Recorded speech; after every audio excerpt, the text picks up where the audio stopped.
ಪ್ರಿಯ ವೀಕ್ಷಕರೇ ನಮಸ್ಕಾರ. ನಾನು ನಿಮ್ಮ ಉಮೇಶ್. 1912 ಜಾಗತಿಕ ಇತಿಹಾಸದಲ್ಲಿ ಒಂದು ಮಹತ್ವಪೂರ್ಣವಾದ ವರ್ಷ. That was the year where Titanic ship was sunk in Atlantic ocean. ಇದಾಗಿ 60 ವರ್ಷಗಳ ಕಳೆದು ಹೋಗಿದೆ.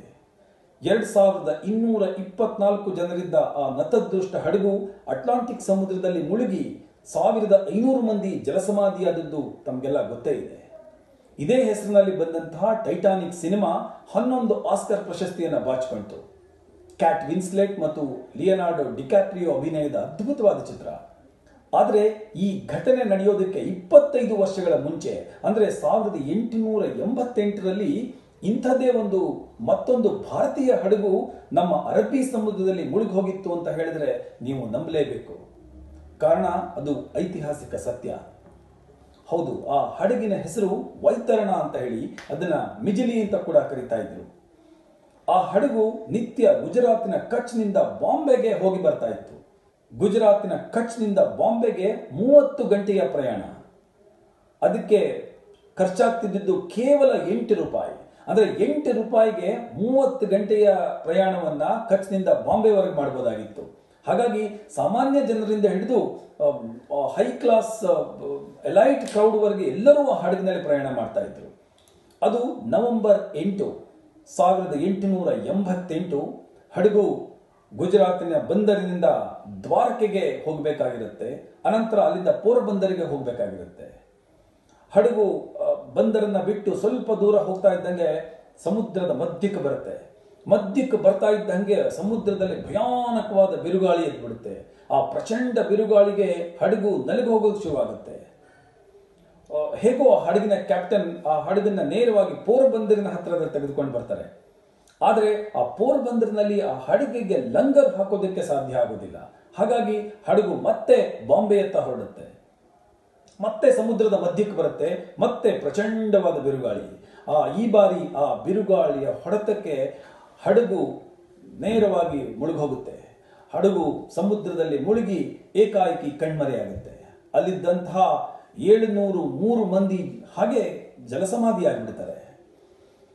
ಹಾಗೆಲ್ಲ ಮೆರೈನ್ ಪಾಲಿಸಿ ಅಷ್ಟೇನು ಸ್ಟ್ರಿಂಜೆಂಟ್ ಆಗಿ ಇರಲಿಲ್ಲ. ಅಂದ್ರೆ ಇಷ್ಟೇ ಜನರನ್ನ ಹಡಗಿಗೆ ಹತ್ತಿಸ್ಕೊಳ್ಬೇಕು ಅನ್ನೋ ಯಾವ ನಿಯಮಗಳು ಇರಲಿಲ್ಲ. ಹಾಗಾಗಿ ಸಾಕಷ್ಟು ಜನ ಸುಮ್ಮನೆ ಎಷ್ಟೊಂದಷ್ಟು ಜನಗಳನ್ನ ಹಡಗಿಗೆ ತುಂಬುತ್ತಾ ಇದ್ರು. ಒಂದು ಅಂದಾಜಿನ ಪ್ರಕಾರ ಆ ಹಡಗಿನಲ್ಲಿ 1200ರಿಂದ 1300 ಜನ ಇದ್ರು ಅಂತ ಹೇಳಲಾಗ್ತಾ ಇತ್ತು. ಆದರೆ ನಮಗೆ ಅಫಿಷಿಯಲ್ ಆಗಿ ರೆಕಾರ್ಡ್ ಅಲ್ಲಿ ಸಿಕ್ಕಿರೋದು 703 ಮಂದಿ ಮಾತ್ರ. ನೋಡಿ, ಆ ಹಡಗಿನಲ್ಲಿ ಅವತ್ತು 13 ವೆಡ್ಡಿಂಗ್ ಪಾರ್ಟಿಗಳು ನಡೀತಾ ಇತ್ತು. 100 ವಿದ್ಯಾರ್ಥಿಗಳು ಮೆಟ್ರಿಕ್ಯುಲೇಷನ್ ಪರೀಕ್ಷೆ ಬರೀಬೇಕು ಅಂತ ಹೇಳಿ ಬಾಂಬೆಗೆ ಹೋಗ್ತಾ ಇದ್ರು. AJ ಶೆಪರ್ಡ್ ಕಂಪನಿ ಅದಕ್ಕೆ ಓನರ್. ಸ್ಕಾಟ್ಲೆಂಡ್ನಲ್ಲಿ ಆ ಹಡಗಿನ ನಿರ್ಮಾಣ ಮಾಡಲಾಗಿರುತ್ತೆ ಮತ್ತು ಬ್ರಿಟನ್ನಿನ ಗ್ಲಾಸ್ಕೋನಲ್ಲಿ ಅದಕ್ಕೆ ನೋಂದಣಿಯನ್ನ ಮಾಡಿಸಲಾಗಿರುತ್ತೆ.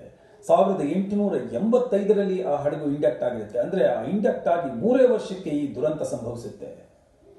ನೋಡಿ, ಟೈಟಾನಿಕ್ ಹಡಗು ಅಟ್ಲಾಂಟಿಕ್ ಸಮುದ್ರದಲ್ಲಿ ಮುಳುಗಿದಾಗ ಒಂದಷ್ಟು ಜನ ಬದುಕುಳಿದಿದ್ರು.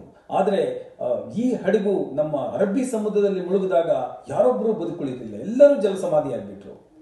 ಆಗಿನ ಕಾಲದಲ್ಲಿ Bombay presidency marine court of enquiry ಅಂತ ಒಂದು ದೊಡ್ಡ ಎನ್ಕ್ವೈರಿಯನ್ನ ಮಾಡುತ್ತೆ. ದುರಂತಕ್ಕೆ ಕಾರಣವನ್ನ ಹುಡುಕುವ ಪ್ರಯತ್ನ ಮಾಡುತ್ತೆ. ಆಗ ಆ ರಿಪೋರ್ಟ್ ಏನಿದೆ, ಆ ಎನ್ಕ್ವೈರಿ ರಿಪೋರ್ಟ್ ಹೇಳುತ್ತೆ 3 ಪ್ರಮುಖ ಕಾರಣಗಳಿಂದಾಗಿ ಈ ಹಡಗು ದುರಂತಕ್ಕೆ ಈಡಾಯಿತು ಅಂತ ಹೇಳಿ. ಮೊದಲನೇದು, ಹಡಗಿನಲ್ಲಿ ಲೈಫ್ ಬೋಟ್ಗಳೇ ಇರೋದಿಲ್ಲ. ನೋಡಿ, ಅಟ್ಲಾಂಟಿಕ್ ಓಷನ್ ನಲ್ಲಿ ನಮ್ಮ ಟೈಟಾನಿಕ್ ಮುಳುಗಿದಾಗ ಅದರಲ್ಲಿ ಸಾಕಷ್ಟು ಲೈಫ್ ಬೋಟ್ಗಳಿತ್ತು. ಹಾಗಾಗಿ ಅಲ್ಲಿ ಜನರನ್ನ ಅದರೊಳಗೆ ತುಂಬಿ ಬಂದರಿನ ಕಳಿಸುವಂತ ಪ್ರಯತ್ನ ನಡೀತು. ಆದರೆ ಇಲ್ಲಿ ಲೈಫ್ ಬೋಟ್ಗಳೇ ಇರಲಿಲ್ಲ. ಹಾಗಾಗಿ ಯಾರನ್ನೂ ಹಡಗಿನಿಂದ ಹೊರಗಡೆ ತರುವ ಪ್ರಯತ್ನ ಮಾಡೋದಕ್ಕೆ ಸಾಧ್ಯ ಆಗಲಿಲ್ಲ. ಇನ್ನು ಹಡಗಿನಲ್ಲಿ ಬಾರೋಮೀಟರ್ ಸರಿಯಾಗಿ ಕೆಲಸ ಮಾಡ್ತಾ ಇರಲಿಲ್ಲ. ಹಡಗಿನಲ್ಲಿ ಬಾರೋಮೀಟರ್ ಇದ್ರೆ ನಿಮಗೆ ವೆದರ್ ಫೋರ್ಕಾಸ್ಟ್ ಮಾಡೋದು ತುಂಬಾ ಸುಲಭ. ಯಾವ ದಿಕ್ಕಿನಲ್ಲಿ ಗಾಳಿ ಬೀಸ್ತಾ ಇದೆ, ಯಾವ ದಿಕ್ಕಿನಲ್ಲಿ ಬಿರುಗಾಳಿ ಏಳ್ತಾ ಇದೆ, ಅದನ್ನ ನೋಡಿಕೊಂಡು ಆ ಕ್ಯಾಪ್ಟನ್ ಹಡಗನ್ನ ಬೇರೆ ದಿಕ್ಕಿಗೆ ಡೈವರ್ಟ್ ಮಾಡುವಂತ ಸಾಧ್ಯತೆಗಳಿರುತ್ತೆ. ಆದ್ರೆ ಈ ಹಡಗಿನಲ್ಲಿ ಬಾರೋಮೀಟರ್ ಸರಿಯಾಗಿ ಕೆಲಸನೇ ಮಾಡ್ತಾ ಇರೋದಿಲ್ಲ. ಇನ್ನು ಅಲ್ಲಿ ಸುರಕ್ಷತಾ ವ್ಯವಸ್ಥೆ, ಒಳ್ಳೆಯ ಸಾಕಷ್ಟು ಸುರಕ್ಷತಾ ವ್ಯವಸ್ಥೆ ಇರೋದಿಲ್ಲ. ಹಾಗಾಗಿ ಈ 3 ಕಾರಣಗಳಿಂದಾಗಿ ಹಡಗು ದುರಂತಕ್ಕೆ ಈಡಾಗುತ್ತೆ. ಇನ್ನು ಬಾಂಬೆ ಪ್ರೆಸಿಡೆನ್ಸಿ ಆಗ ಹಡಗನ್ನ ಹುಡುಕೋದಕ್ಕೆ ಸಾಕಷ್ಟು ಹಣ ಖರ್ಚು ಮಾಡುತ್ತೆ, ಸಾಕಷ್ಟು ಪ್ರಯತ್ನ ಮಾಡುತ್ತೆ. ಅದರಿಂದ ಯಾವ ಪ್ರಯೋಜನವೂ ಆಗೋದಿಲ್ಲ.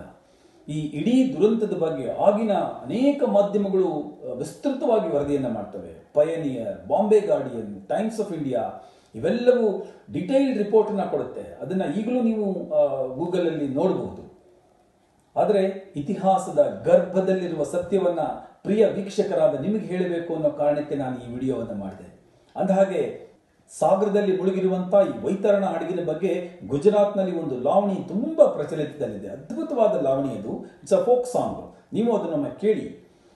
ಹಾಗೆ ನಮ್ಮ ಧಾತ್ರಿ ಕ್ರಿಯೇಷನ್ಸ್ ಯೂಟ್ಯೂಬ್ ಚಾನಲ್ಗೆ ಸಬ್ಸ್ಕ್ರೈಬ್ ಮಾಡಿ ಅಂತ ಹೇಳ್ತಾ ಇವತ್ತಿನ ಈ ವಿಡಿಯೋವನ್ನು ಮುಗಿಸ್ತಾ ಇದ್ದೀನಿ. ನಮಸ್ಕಾರ.